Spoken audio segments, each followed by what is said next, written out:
Fala pessoal, eu sou o Rodolfo. Eu sou a Suiene Aracaki. E eu sou Igor Campos. Esse aqui é mais um episódio do podcast Projeto 100%. Aqui a gente discute as estratégias desse método que consiste em 3 pilares: gestão, produção e exposição. E quando a gente concentra energia naquilo que a gente controla, o resultado vem a longo prazo. E o episódio de hoje é: você apaga incêndio na obra? Vocês apagam incêndio na obra, gente?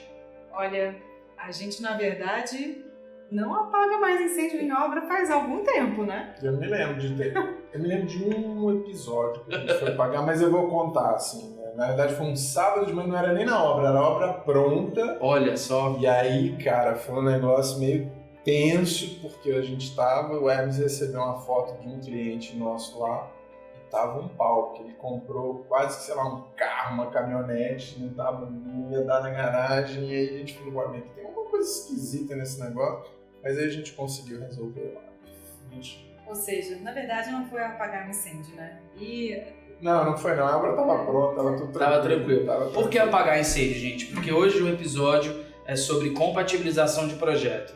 O que é compatibilização, qual a importância dela, quais são os benefícios, é isso que a gente vai conversar hoje aqui. Então vamos lá. O que é a compatibilização, gente? Para explicar um pouquinho melhor, introduzir o assunto. Bom, até porque esse é um nome pomposo, né? Para uma tarefa que não é uma tarefa árdua, mas é uma tarefa trabalhosa, digamos assim, mas necessária, né? Que é a gente verificar quais são as interferências que um projeto complementar provoca no projeto de arquitetura e vice-versa. Ou seja, a gente está compatibilizando as informações de um projeto. Só que, na verdade, a gente vai aqui falar alguns aspectos a respeito da compatibilização para vocês verem que não é um bicho de 7 cabeças, é necessário fazer, né, sempre, e traz muito benefício. E vocês diriam que é obrigatória essa tarefa?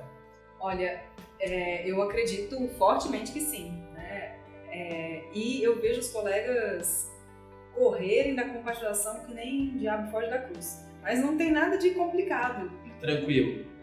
É uma tarefa trabalhosa mesmo, mas eu acho que é obrigatório, sim. E todo arquiteto, todo profissional projetista deveria compatibilizar, né? Não tem nenhum bicho de 7 cabeças.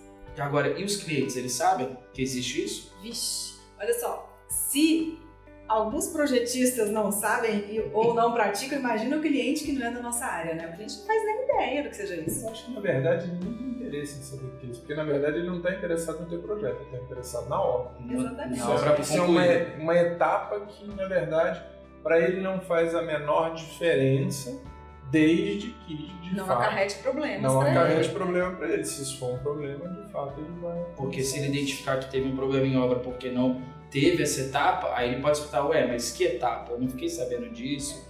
Então é bom ele estar ciente, né? Sim, eu acho que é importante que o cliente saiba que existe essa tarefa incluída no teu serviço. E como é que vocês descobriram que era importante? Ou se precisou ter algum problema? Como é que foi essa história? Então, na verdade, a gente não chegou a ter problema, né? Por quê? Porque quando a gente se formou, a gente entrou para trabalhar com o Sérgio Parada no escritório, fazendo projetos de grande porte, né? Projetos de aeroporto e tal. Então, são projetos sempre muito grandes que envolvem equipes multidisciplinares. Não tem como, a arquitetura não existe sozinha. Ela existe, ela é um lançamento de uma ideia inicial, e essa ideia inicial vai ser trabalhada por outros setores, né, por outras áreas de atuação que estão envolvidas nesse processo, como estruturas, instalações, paisagismo, iluminação e assim por diante, dependendo de cada projeto. Então, no escritório do Sérgio, a gente trabalhava com uma equipe multidisciplinar. Então, éramos nós da arquitetura e tinha o pessoal da engenharia, de instalações, de ar-condicionado, de iluminação, de acústica, de um monte de áreas diferentes para que o projeto ficasse redondo, né? Que contemplasse todas as informações necessárias para que fosse executada a obra, né? Então, como a nossa experiência saímos da universidade, entramos no escritório do Sérgio e começamos a trabalhar nesse formato. Então é natural para vocês, foi natural. Pra gente, né? E na verdade, até um pouco, o que eu acho assim, eu tenho sempre um pouco de dificuldade para falar sobre compatibilização de projeto, porque para a gente parece tão óbvio que às vezes a gente não identifica realmente o real problema em relação a essa questão. E por que eu estou dizendo isso? Porque o entendimento, ou seja, nós arquitetos, né, que criamos, que estabelecemos, enfim, os nossos projetos, que concebemos, etc. Tudo aquilo que você cria, você tem que pensar em como viabilizar. Não dá para você deixar sob a responsabilidade de alguém. Pelo menos essa é a nossa formação. Então, a partir do momento em que você cria um edifício, você concebe aquele edifício e você concebe uma alternativa para viabilizar aquele edifício. E quando você concebe essa alternativa, você está desenhando uma série de questões que, no meu entendimento, deveriam fazer parte da formação do arquiteto, que é de equilíbrio, de composição de força, de estrutura, de como um edifício vai funcionar do ponto de vista de infraestrutura. Então, quando você concebe, isso já tem que estar estabelecido no teu projeto. Está embutido, né? Um pensamento que já está inserido. Então, e é isso que eu digo, a dificuldade é que eu não consigo desvencilhar, a gente estava até comentando sobre, é um serviço que você presta? Sim, é um serviço.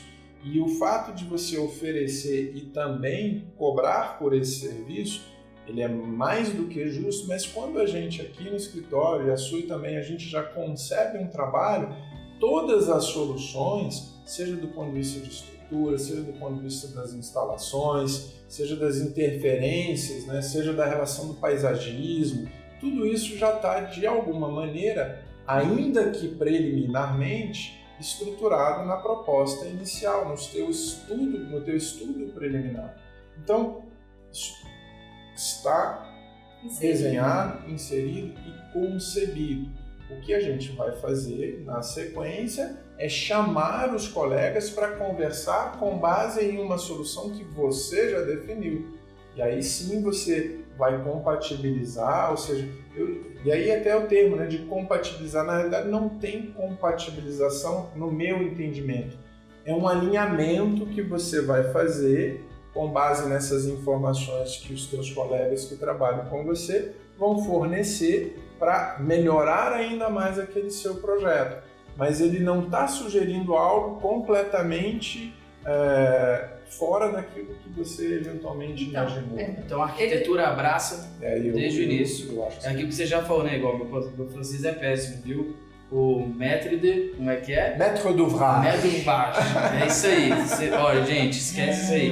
Mas é isso mesmo. A ideia é assim, que a arquitetura ela orquestra. Exatamente. Igual você falou no exemplo do SESC. Então vocês tinham que compatibilizar várias informações. O que acontece? Já nascia O Sérgio era fazer isso. Já nascia compatibilizado. Agora, como o Igor falou, não tem por que a gente compatibilizar se nasce desse jeito. O problema é que quando não nasce desse jeito, aí tem que compatibilizar e aí é um quiprocó. Agora, o que acontece? A gente entrou no Sérgio e entrou dentro desse esquema. Então, a gente vivia dentro de uma bolha ali, ideal, do tipo, o nosso entendimento, aquilo era o normal, todo mundo fazia compatibilização. Até que, 5 anos atrás, mais ou menos, eu fui convidada para dar aula no IPOG, no Instituto de Pós-Graduação. E o meu coordenador falou, olha, dá uma olhada lá no Master, vê quais são os módulos que você sente à vontade para você ministrar as aulas. Na hora que eu olhei, tinha um módulo inteiro de compatibilização de projetos. Eu falei, que diabo é isso? Pra quê? Por que tem um módulo de compatibilização? Coisa mais esquisita, né? E ele falou, olha, você está enganada. As pessoas não sabem o que é compatibilização. Eu falei, como assim que pessoas? Os clientes realmente eles não sabem, mas o profissional projetista, ele tem que saber o que é compatibilização, né, de projetos. Não era bem essa a realidade, então. Dentro da pesquisa de mercado que eles fizeram, isso é um tema totalmente alienígena.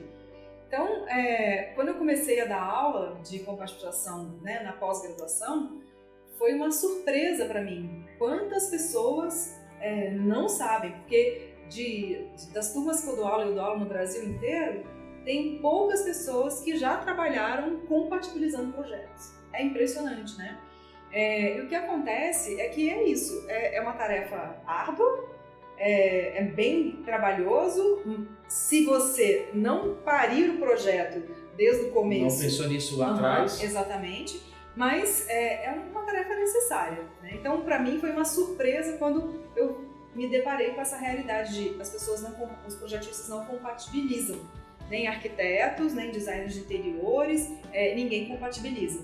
E aí, isso gera um ciclo muito negativo na nossa profissão, na nossa área de atuação, né? Por quê? Porque se você pensar que o projetista que não concebe compatibilizado, na concepção mesmo já compatibilizado, ele vai gerar um trabalho realmente discrepante com as outras disciplinas.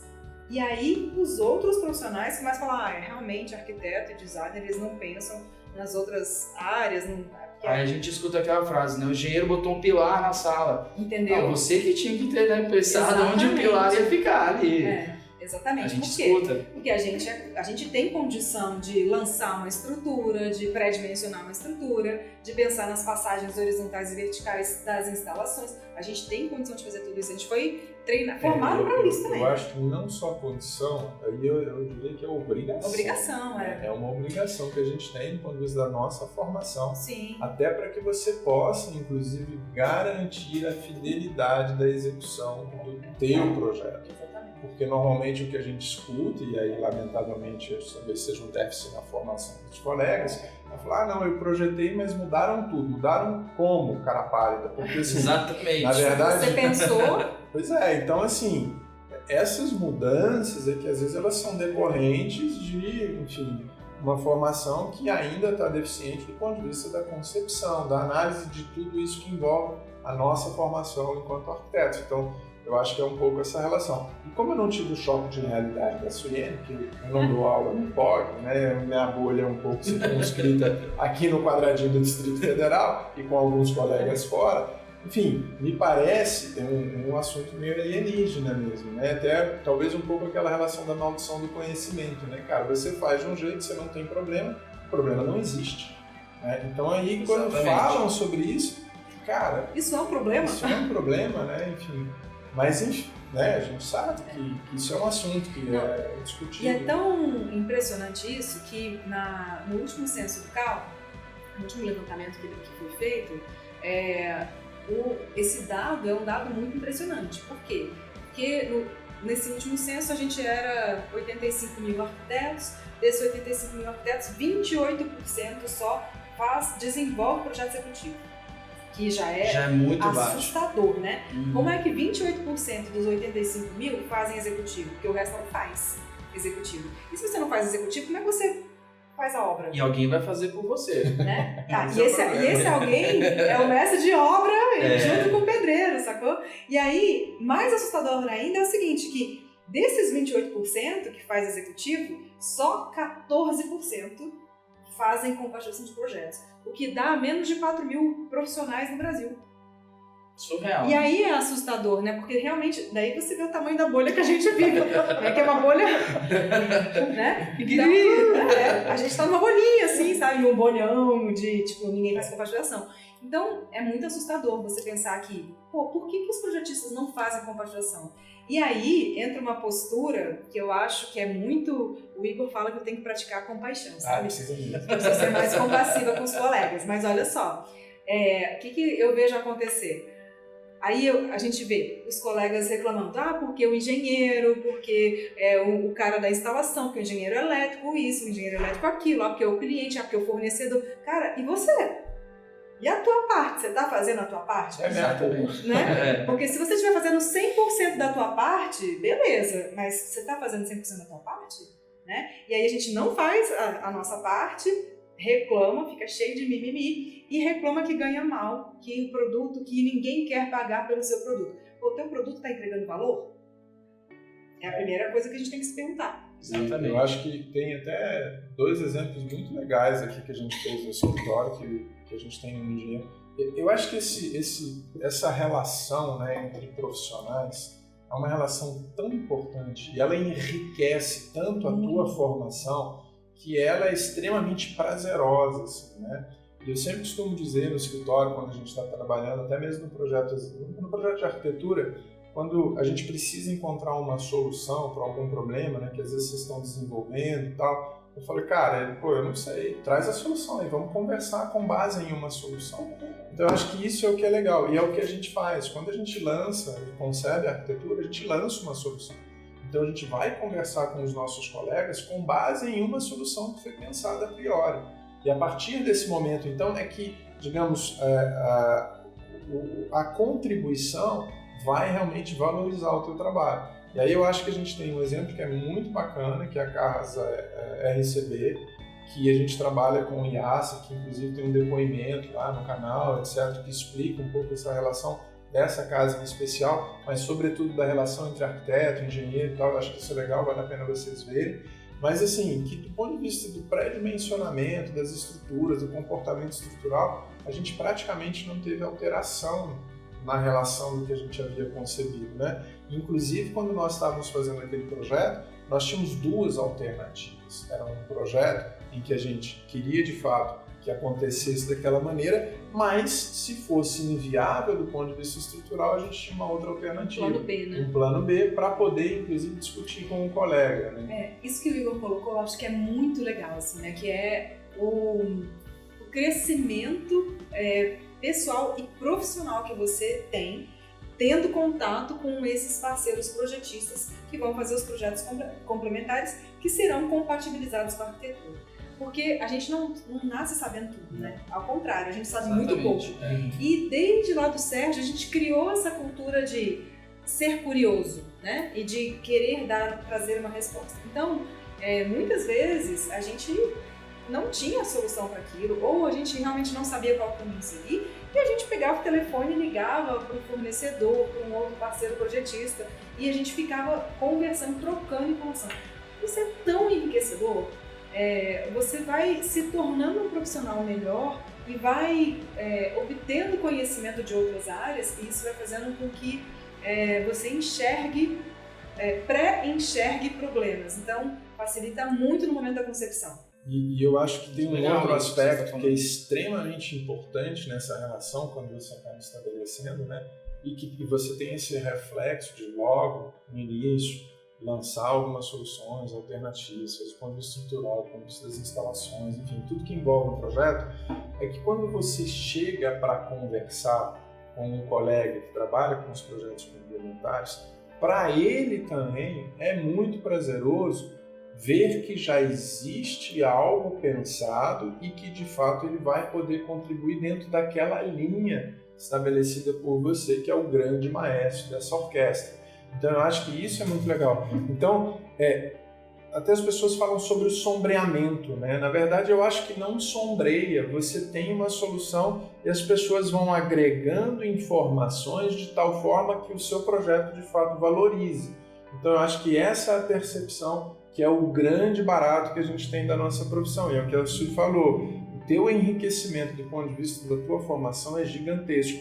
Quando você tem esses colegas que trabalham contigo e que quando recebem um projeto, já identificam que tem, de alguma maneira, uma orientação clara e objetiva em uma solução determinada, eles também acabam identificando em você um profissional que tem uma certa competência, que tem uma preocupação em fazer um trabalho realmente com zelo, com atenção e com correção. Então, todos esses valores, eles acabam sendo, inclusive, passados para os teus colegas de uma maneira muito tranquila e transparente, quase que natural. Então, essa relação de respeito mútuo, ela vai se estabelecendo e o cara não vai te cortar, falar, não, aqui tá ruim, vamos fazer assim. Ele falou, olha, aqui talvez tenha alguma outra alternativa. Então, constrói-se uma relação de respeito mútuo que é extremamente prazeroso trabalhar. E é um aprendizado de ambas as partes, eu imagino. Então, acho que isso é o grande barato que a gente tem nesse relacionamento. Uma relação com o engenheiro, ele realmente agrega valor e também, como o Igor falou, acaba que o projeto ele tem a tendência menor possível de mudar, né? Quando você chega com uma estrutura pré-estabelecida, O engenheiro já, pô, esse cara pensou legal, sabe? A arquiteta já fez o trabalho dela, vou fazer um ajuste pontual ou outro ali, né? E sabe o que é legal? É porque isso é um processo de construção colaborativa, né? Por quê? Porque o projeto não é só do arquiteto. O projeto não é meu e eu quero aquele... Não, é um projeto, ele é uma construção de vários profissionais para que ele tenha um resultado final de qualidade, né? Então, e é isso que o cliente quer, na verdade. Será que a gente pode fazer uma analogia com o filho? O Lá caráter, vem. ele tem. Não, o caráter, né? O caráter e a personalidade, Sim. você de alguma maneira, enfim, a criança vem com ela, né? E de alguma maneira é carregada pela genética, enfim, todo o relacionamento que tem com os pais nesse sentido. E aí vem uma série de outras pessoas que vão contribuir na formação do indivíduo. Exatamente. Talvez seja uma coisa muito similar, né? Ou seja, quando você concebe, quando você acaba parindo o teu projeto, ele tem um DNA ali que é muito forte, né? Que tem realmente essa carga genética do autor do projeto que é muito forte, mas que vai, na medida em que as coisas vão caminhando, agregando contribuições de diversas áreas e, digamos, essa força inicial é o que a Suzy falou, é um trabalho colaborativo para valorizar o trabalho como um todo, o projeto como um todo. Então, essa percepção de autoria, ela vai, enfim... E sabe, uma coisa que eu acho muito legal é que, assim, no momento que você percebe que isso é uma construção coletiva, você compartilha. E compartilha o seu conhecimento com o conhecimento do colega. Então, existe um engrandecimento realmente do aprendizado de todos, todo né? mundo, né? E isso é uma coisa muito bacana. E a gente evita ter uma relação com colegas que seja uma relação ruim. Por quê? Porque no momento que eu me proponho a compartilhar o que eu aprendi e compartilhar o conhecimento que eu adquiri ao longo do tempo, eu estou melhorando em muito o resultado final.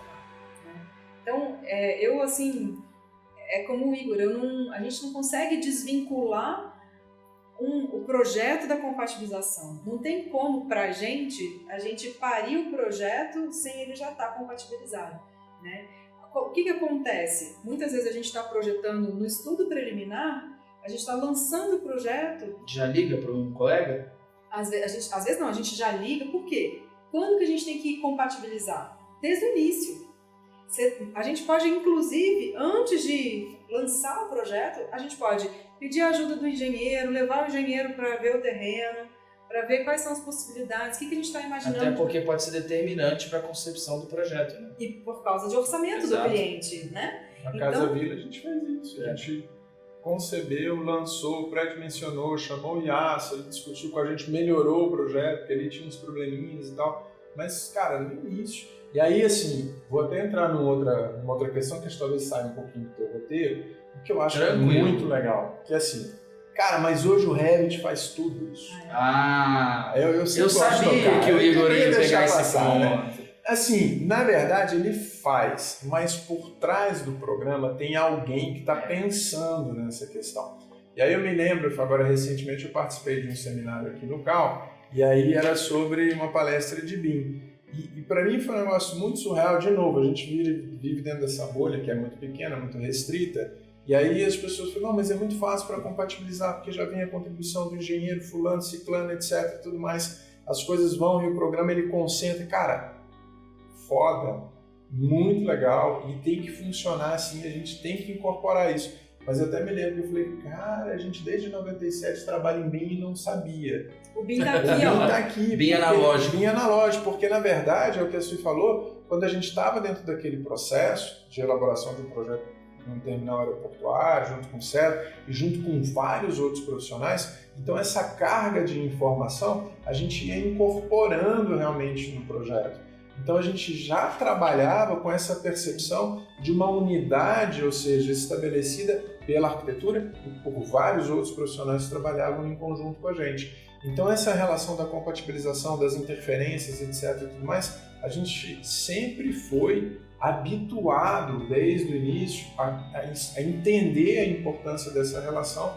E hoje eu acho que a grande vantagem que a gente tem dos softwares que trabalham no sistema BIM é que você consegue concentrar em um modelo todas essas informações que vêm de diferentes profissionais. Então você consegue, agora, se você não tiver a inteligência para poder lançar conceber desde o início e prever, você vai ter um retrabalho monstro, ainda que ele seja mais ágil, mas o retrabalho vai ser gigante. Se você faz e não pré-dimensiona as suas estruturas ou a passagem das instalações, quando você recebe, por exemplo, o projeto de um colega, que na verdade de um engenheiro ou de um instalador que está trabalhando nesse sentido, e vê que não tem nada no teu projeto, você vai ter que redesenhar tudo de novo. Então o sistema BIM, ele perde realmente a inteligência que ele tem. Por quê? Porque o usuário que está ali manipulando realmente não tem uma formação adequada para antever realmente todas essas interferências. Então aquele arquiteto que fala, o engenheiro botou o PO na sala, ele vai ver o PO em 3D agora.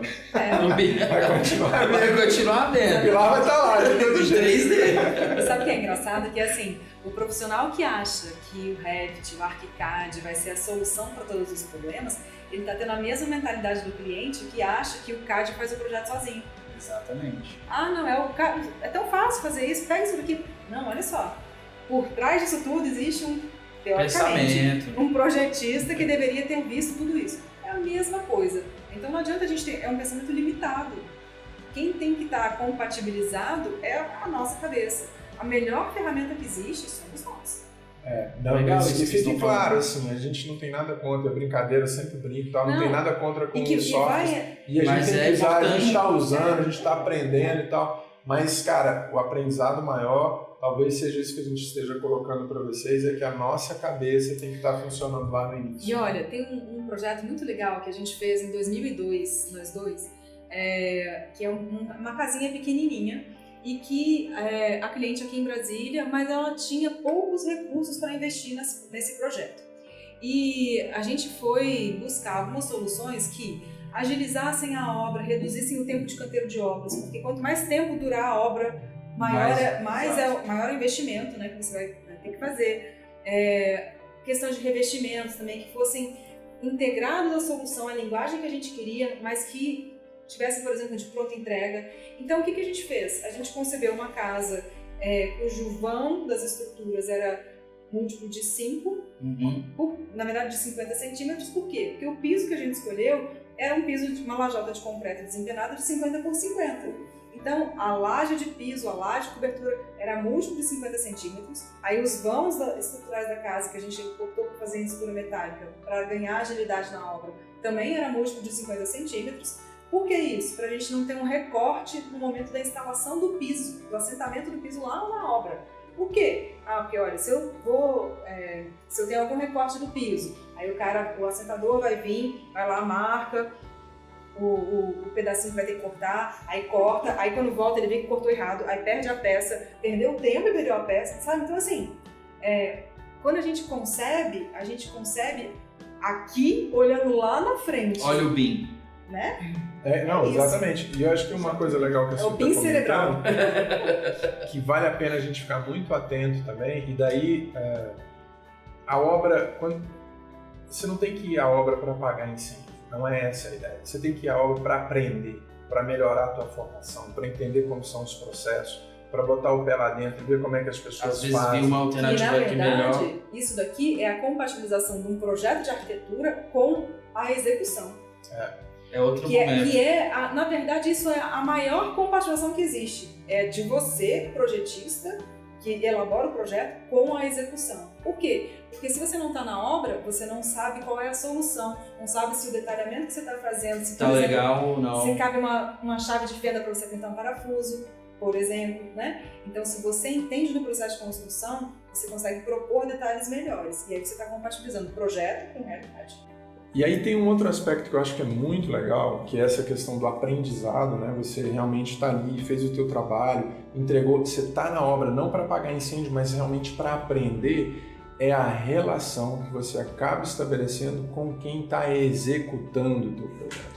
E é onde você vai aprender muito, porque é uma coisa você chegar, ver o cara fazendo a marcação e o gabarito lá da tua obra, ver como é que o cara, o serralheiro, vai dobrar uma chapa para poder resolver um problema, que você pensou de um jeito, ele está dando uma sugestão que pode melhorar aquela situação, ou então ele vai te sugerir uma situação e você fala, não, desse jeito não pode porque vai me dar interferência ali. Então esse aprendizado e essa relação, e o que eu acho muito legal, e você que está realmente acompanhando as nossas obras, Rodolfo está com o pé na obra, você identifica muito isso. O fato de você acompanhar e estar lá, ou seja, para avaliar o que está acontecendo, as pessoas passam a identificar no arquiteto como uma pessoa que vai resolver o problema delas porque ela está cotidianamente na obra. Não é aquele cara que vai uma vez no mês e fala que está errado isso. E tem que mudar. Que tem que mudar. Então é uma outra percepção. Então eu acho que tem, claro, os projetistas que trabalham com a gente, ou seja, na elaboração do projeto, mas tem as pessoas que executam. E com elas a gente aprende muito. Né? Então a gente aprende, a gente revê alguns dos nossos detalhes, algumas coisas que num determinado momento a gente achava que eram extremamente importantes, mas a gente identifica a dificuldade que é para ser feito realmente em loco e a gente avalia o quão isso realmente é importante do ponto de vista da tua obra como um todo. Então você vai começando a entender alguns desses processos que realmente são extremamente importantes e que você só ganha realmente esse aprendizado se você estiver acompanhando, não apagando incêndio. Apagando incêndio é a pior das situações dentro da obra. Até porque o que acontece? Apagar incêndio é uma medida corretiva. Tipo, já deu ruim, sendo que na verdade é muito caro e restringe as soluções. Apagar incêndio é a pior situação que a gente pode passar. E a melhor situação é não tomar uma medida corretiva, mas ter uma medida preventiva. Que é no papel, né? No papel eu tenho mais soluções, tenho soluções mais baratas, eu consigo daí verificar a interferência com as outras disciplinas que estão envolvidas naquela obra. Então tudo melhora, né? É um planejamento, é um processo de planejamento. Legal, pô, muito bacana, gente. Então vocês acham que a gente consegue... O pessoal gosta de lista, né? A gente sabe que lista é legal. Verdade. Será que a gente consegue elaborar uma lista aí de benefícios, as grandes vantagens de compatibilizar um projeto? Com certeza. Olha, acho que em primeiro lugar, evita retrabalho. Porque, como o Igor citou antes, você pode até estar trabalhando no Revit. Só que se você concebeu um projeto e que não fez a previsão de passagens, não pré-dimensionou a estrutura, não considerou a estrutura, por mais que você... Vai ter redesenho. Cara, você pode estar trabalhando num BIM super power, assim, mas você vai ter que refazer, né? É rápido. Não é tão rápido, né? Então, enfim, evitar o retrabalho acho que é um dos maiores benefícios que a gente tem. Por quê? Porque é no retrabalho que o nosso pequeno lucro vai pelo ralo. A gente já não tem um lucro exorbitante, né? Tipo, tem produto que a gente sabe que tem um lucro de 100%. A gente não pratica um lucro de 100%. Então, evita retrabalho. Evitar retrabalho significa que você consegue manter a saúde financeira do teu escritório, né? Um outro ponto que é interessante também, que é a garantia do resultado final, né? Porque se você não fez o projeto, não compatibilizou, já não nasceu compatibilizado e não compatibilizou no processo de projeto, quando chegar na obra, vai aparecer um pilar no meio da tua sala. Vai aparecer um cucuruto na parede, que é uma descida de tubo de águas pluviais. Né? E a gente tem até um episódio de um dos vídeos que a gente já publicou no canal, em que eu falo, acho que um desses vídeos, se não me falha a memória, é da residência DL. A gente fala da questão de proporção, né? Que tem uma galera que está errando na proporção, ou seja, e que às vezes a gente, na correria, etc., enfim, não dá a devida atenção. E às vezes um projeto que você tem uma diferença, sei lá, de pé direito ou de dimensão de 50 centímetros, cara, muda por completo a relação de todo o conjunto. Muda mesmo. Então, se você realmente não se preparou desde o início para já na concepção, trabalhar a proporção do teu projeto de tal forma que você consiga ter rédeas curtas ali para realmente viabilizar aquelas relações de proporção, das escalas, alturas, pré-dimensionamentos e tal. Se você não está ali atento a essas questões todas, quando vai lá para diante, muda tudo. O cara falou, olha, eu não consigo fazer uma viga de 50 centímetros, tem que ser uma viga de 1 metro, tá? Isso pode ser até ser inconsequente, né? Você levar um projeto, eu quero um vão de 15 metros com uma viga de 20 centímetros. É inconsequente, acho que é, né? Não é viável. Então, né, você tem que levar isso em consideração, porque é aí que o teu projeto, que a Sueli falou, o projeto bem compatibilizado, né, já falou 2 desses aspectos, o projeto que nasce, ou seja, com essa relação, você consegue garantir do início ao fim a fidelidade daquilo que você projetou. Então, mas isso tem que E que o cliente também viu, visualizou, Exatamente, aprovou né? e sonhou com aquilo. Imagina a surpresinha ruim do teu cliente de ter alterado... Nossa, mas aqui não era uma viga fina. Nossa, lindo. Sabe? Não. E aí a gente acaba afastando cada vez mais o cliente da arquitetura, da cultura de projeto e tudo, né? Porque ele fala, pô, eu achei que era desse jeito, mas a realidade é outra. É assustador isso, né? Exato. Você pagou por uma coisa e tá levando outra, né? Bom, um outro grande benefício que eu acho que a compatibilização gera é, na verdade, ela aumenta o valor percebido do seu produto. E eu acho que isso é incrível. Por quê? Porque a gente reclama que o projeto é muito barato e não sei o quê. Pô, mas como que é a entrega do seu produto? Qual é a qualidade da tua entrega? Você entrega valor, de fato?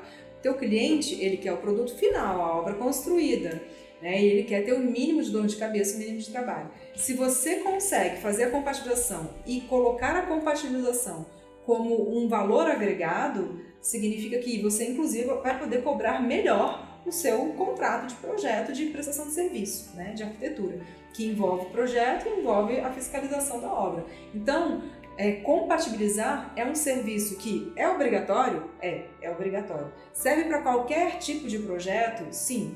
Serve para projeto de interiores? Sim. Serve para projeto de arquitetura? Sim. Para projeto pequeno? Sim. Serve para todas as situações.